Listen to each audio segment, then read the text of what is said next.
This video gonna be about black church ministers, flamboyance, lifestyle, and what you see. It's an interesting situation because I see a lot of you know, it's interesting how it's infiltrated in the music in the circular. You go from when Sam Cooke did it, to Bobby Womack, all the way to R. Kelly doing it, and the Winans and Kirk Franklin and Tonics, and you've had a lot of acts doing it. Uh, You've had the Yolanda Adams. You've had Shirley Caesar from Mahalia Jackson. A lot of it. James Cleveland. A lot of it.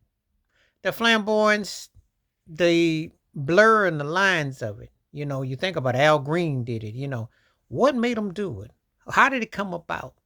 And it's always was, especially depending on where you grew up, you couldn't dance while you did it. It became fashionable when Kirk Franklin made it more happening in the last 30 years. Before that, the Winans did. But at the time, it was the secular and the spiritual, and it was kind of blurry. You grew up on the Mighty Clouds of Joy, Rancy Allen. There were some notable ones, but the duality of it.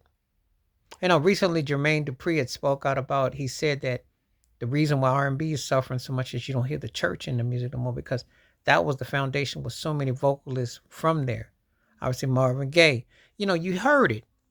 But what the politics of it has been so, the lines get blurred when I see Reverend Al Sharpton was in with everybody from his James Brown days to his later Diddy days, and standing next to Michael Jackson or the fight against Sony, and always these ministers and how they, shuffled along to the industry. Jesse Jackson did it notoriously.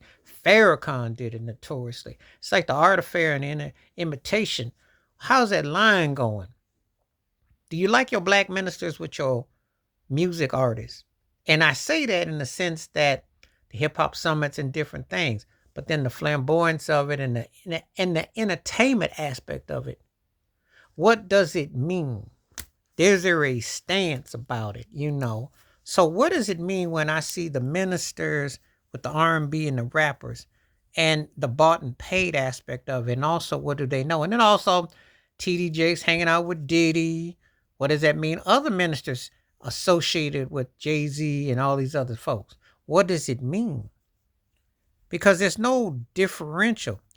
I think it's because when I was coming along, I used to hear them speak out against the vulgarity of certain of the music, and have a line that was crossed, that they didn't necessarily go for that.